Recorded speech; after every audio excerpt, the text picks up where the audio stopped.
even when there were things that, because after the end of my fast, I just pray. I pray out loud. I talk to God, and there were things that were coming out of me. I was repenting of things that I didn't even know I was doing wrong, and it felt so good to release that. There's something about being completely empty and just coming before Him so weak and being like, just pouring everything out. Things will pour out of you that you didn't even know that you had been holding on to.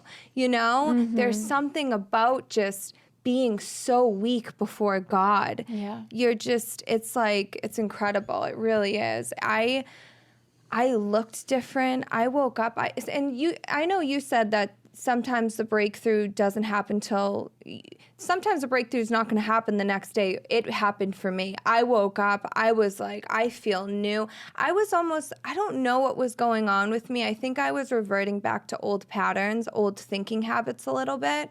And so I needed that reset. I needed that closeness with God. I needed to talk to Him in a really intimate way. And so He did that for me. And I feel like I had gotten tested the other day, actually. There were things that I was reminded of that sometimes would have been really triggering for me. And I saw it, and I was able to snap right out of it. And that's called deliverance. And that's what fasting does for you. And I had prayed that. I said, God, deliver me from this. Yeah. I'm starting to revert back to old ways. I'm starting to think about things and dwell on it a little bit. That's been the biggest battle for me, you guys. Though, I always talk about my overbearing thoughts. And so I constantly have to work on that. And so, yeah, I just can't even believe what that fast did to me. I could see clearly.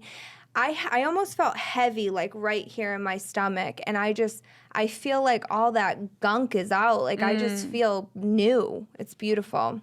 Let's talk a little bit. So what I saw in Ari was truly, I just love seeing what God does in other people's lives. It's just so cool because you truly look like a different person. From going into the fast to afterwards, you had something lifted off of you, burned out of you. And I want to get to this whole burning thing because I kept on saying that to you throughout the fast. So Ari and I have both done one-day fasts. And I've done one-day fasts millions of times where I would do coffee and water, which that's definitely something you can do. You can just abstain from food if you want to, but I know for me, I have a horrific caffeine addiction. And so if I really want to feel the effects of fasting and feel the cost and sacrifice, I have to get rid of the caffeine, absolutely. So even I do a one-day fast weekly where I do no water, no coffee. It's usually every Friday.